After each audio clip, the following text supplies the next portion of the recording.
મિત્રો, હું છું ગજરાજસિંહ રાઠોડ।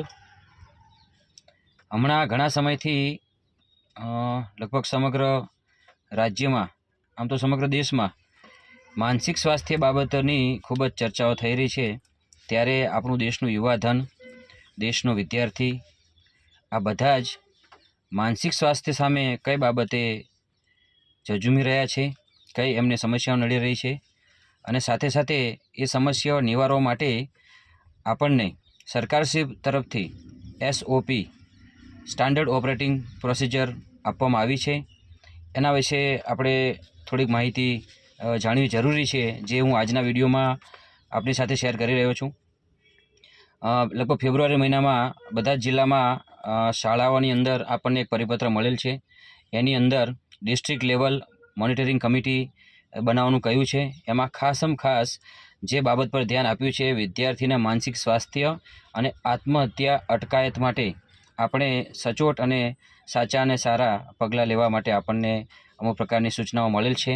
એમાં સૌથી પહેલી સૂચના એ છે કે જો આપણી શાળાની અંદર કોઈ વિદ્યાર્થી ભણી રહ્યા હોય અથવા ભણીને જતા રહ્યા હોય, એમને કોઈ માનસિક સ્વાસ્થ્ય બાબતની મુશ્કેલી પડી હોય, જે તે સમયે એ વિદ્યાર્થીઓ ન બોલી શક્યા હોય, તો એક કોલ રજિસ્ટર નિભાવવાનું આવે છે। એની અંદર આપણને સૂચના મળી છે એ પ્રમાણે આ હેલ્પલાઇન નંબર એક જાહેર કરવાનો છે। એમાં આપણે એક વિદ્યાર્થી મિત્રનું નામ આપવાનું થાય છે, એનું કોષ્ટક પણ સરકાર આપેલું છે। આપણે જે માહિતી મોકલવાની થતી હતી એના તમામ મુદ્દાની ચર્ચા કરીશું। આપણને જે વાત અગત્યની લાગી રહી છે, એની અંદર જે આત્મહત્યા નિવારણ અને માનસિક સ્વાસ્થ્ય બાબતમાં 24/7 કાર્યરત રહે એ માટે એક કોલ રજિસ્ટર નિભાવવાનું છે।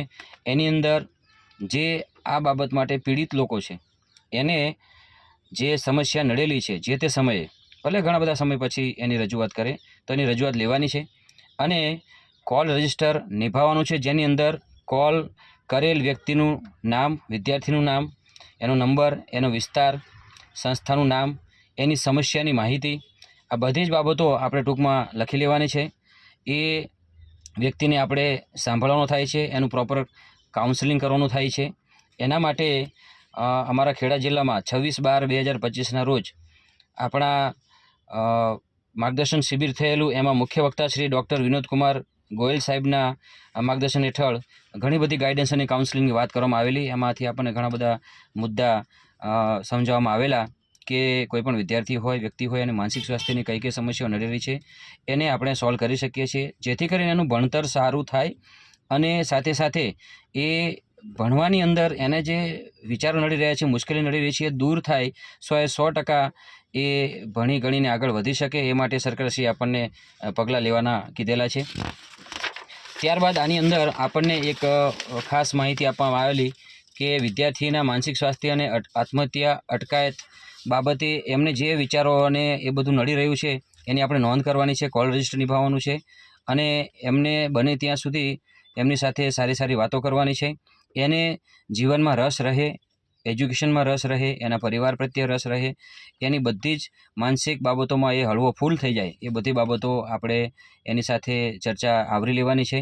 આપણને સૌને એ સૂચના મળી છે એ બાબતે આપણે સૌએ ગાઈડન્સ અને કાઉન્સેલિંગના ખૂબ સારા ઘણા એવા વિડીયો જોઈ લેવા જોઈએ। એમાંથી આપણને મળતી માહિતી આપણે એકત્રિત કરી લેવી જોઈએ અને એ માહિતી છે, એ સુવિચારો છે અથવા એ વાર્તાઓ છે, એ બધું આપણે વિદ્યાર્થી સાથે કઈ રીતે ભણી લઈએ, એના અનુભવ, એના સારા માઠા અનુભવમાંથી આપણે એને શું શીખવાડી શકીએ એ બાબતે ચર્ચાઓ થવી જોઈએ, ગ્રુપ ડિસ્કશન થવા જોઈએ અને આ બાબતે સ્પર્ધાઓ પણ થવી જોઈએ। તો આપણને જે માહિતી મળી છે એમાં વિદ્યાર્થી મિત્ર અને એના સંપર્કનું નામ લખવાનું છે, સંપર્ક નંબર પણ લખવાનો છે। માનસિક સ્વાસ્થ્ય કાઉન્સિલર જે આપણે શાળામાં નિમણૂક કરી હોય અથવા આપણે બહારથી નિમણૂક કરી લેવાની છે અને આ સમસ્યા નડી રહી હોય તો એમનો સંપર્ક કરીને આપણે એમને બોલાવવાના થાય છે અને એક વિઝિટિંગ ફેકલ્ટી હોય એમને ગોઠવવા હોય તો પણ કરી શકાય। આપણી શાળાના વાતાવરણને જે રીતે સૂટ થતું હોય એવી વાતો આપણે એમની સાથે કરી શકીએ છીએ। ત્યારબાદ સાયકોલોજિસ્ટ સાથેના સંપર્ક રહેવાનું છે। નજીકની સંસ્થામાં આવેલ રેફરલ હોસ્પિટલનું નામ અને સંપર્ક નંબર માગેલા, એમને પણ આપણે જાણ કરવાની થાય છે। જો શાળાની અંદર હોસ્ટેલ પણ ચાલી રહી હોય તો હોસ્ટેલના વોર્ડનું નામ તથા તેનો સંપર્ક નંબર, ઘણીવાર છાત્રાલય અને શાળા સંલગ્ન ચાલી રહ્યું હોય ત્યારે બંને બાબતે આપણે એમને સારો ઉકેલ થઈ પડે અને કોઈ પણ જગ્યાએ અગવડ ન થાય એ બાબતે મુખ્ય મુદ્દા જે આપણને કહેવામાં આવ્યા છે એમાં પહેલા નંબરની વાત કરીશ, એન્ટી રેગિંગ સેલ. હમણાં તમને યાદ હશે 2-4 દિવસ પહેલાં જ એક મેડિકલ સ્ટુડન્ટે આત્મહત્યા કરી છે. એન્ટી રેગિંગ સેલ શાળાની અંદર કોઈ પણ મોટા વર્ગના વિદ્યાર્થીઓ, નાના વર્ગના વિદ્યાર્થીઓને કોઈ પણ બાબતે મુશ્કેલી ન સર્જે, એમને કોઈ ચીડવે નહીં, એમને હેરાન પરેશાન ન કરે, એમને કોઈ પણ પ્રકારનું રેગિંગ ન કરે, એ બધું જોવા માટે આપણને સૂચનાઓ મળી છે. એમના વર્તન વ્યવહારો પર આપણે ધ્યાન રાખવાનું છે. ત્યારબાદ સાયકોલોજી સેલ, બાળકોને મનોવૈજ્ઞાનિક રીતે કોઈ મુશ્કેલી પડી રહી હોય તો આપણે એમની બધી જ બાબતો છે, પીડા છે, એમની વિગતો લેવાની છે. એના વર્તન વ્યવહાર પર આપણે ચોકસાઈ રાખવાની છે, નજર રાખવાની છે. અને એને વધી જાય સમસ્યા એ પહેલાં જ એ સમસ્યાને આપણે સમજી લેવાની છે અને એની સાથે કામ કરી લેવાનું છે.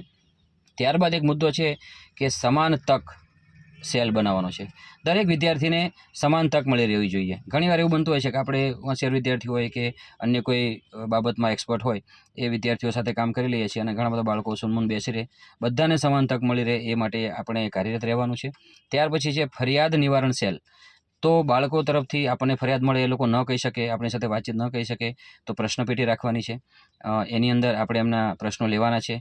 ઘણીવાર આપણે એમનું નામ ઉજાગર ન થાય એવી રીતે એમની સમસ્યાને સાંભળીને સોલ્વ કરી દેવાની હોય છે. કારણ કે આ તારુણ્ય અવસ્થા હોય છે. કોલેજના સ્ટુડન્ટ પણ આ વસ્તુનો ભોગ બની રહ્યા છે. તો તારુણ્ય અવસ્થાના વિદ્યાર્થીઓને તો આપણે ખાસ સમજવા જોઈએ. આ બધા જ પ્રકારના સેલની રચના થઈ જાય એટલે શાળાની અંદર આપણે વીકલી અથવા પખવાડિયા બાબતની જે મિટિંગ કરવાની થતી હોય એ ફોલોઅપ લઈ શકાય. શાળામાં એક ગાઈડન્સ અને કાઉન્સેલિંગની પાર્ટ ટાઈમ અથવા ફૂલ ટાઈમ નિમણૂક કરી શકાય, જેનાથી આપણને સૌને કર્મચારીઓને માર્ગદર્શન મળી રહે. સાથે સાથે એ માર્ગદર્શન આપણે વિદ્યાર્થીઓ સુધી પૂરું પાડી શકીએ અને આ પરિપત્રની સ્ટાન્ડર્ડ ઓપરેટિંગ પ્રોસિજર છે એ આપણે સમજી શકીએ, બધા સાથે ચર્ચા કરી શકીએ અને બધા જ વિદ્યાર્થીઓનું ભલું થાય, સારું થાય. બધા જ વિદ્યાર્થીઓ ભણવામાં ખૂબ આગળ વધે અને કોઈ પણ પ્રકારની સમસ્યા ન નડી રહી હોય. ઘણીવાર એવું થતું હોય કે સંસ્થામાં વિદ્યાર્થીઓને અમુક બાબતે હેરાન પરેશાન કરવામાં આવી રહ્યા હોય.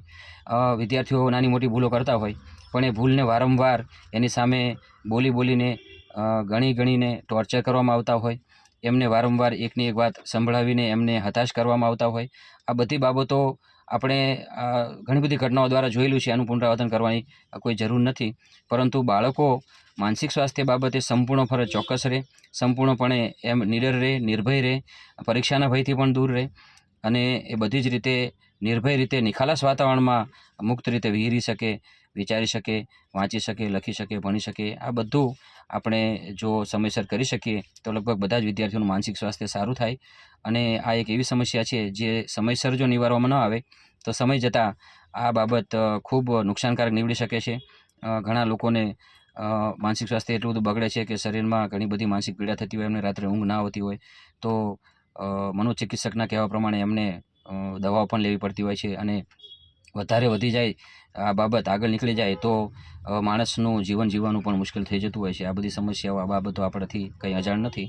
આપણે સૌ લોકોને વિનંતી કરું છું, આપણી શાળામાં, આપણી આજુબાજુના વાતાવરણમાં, આપણે જ્યાં રહીએ છીએ પરિવારમાં, સોસાયટીમાં, બધી જગ્યાએ બધાનું માનસિક સ્વાસ્થ્ય રહે એ બાબતે આપણે સૌ ધ્યાન રાખીએ, ચોક્કસ રહીએ અને આ બાબત આપણે પૂરી ઈમાનદારીથી નિભાવીએ એ બાબતે હું તમને સૌને વિનંતી કરવા માગું છું. જય હિન્દ, જય ભારત.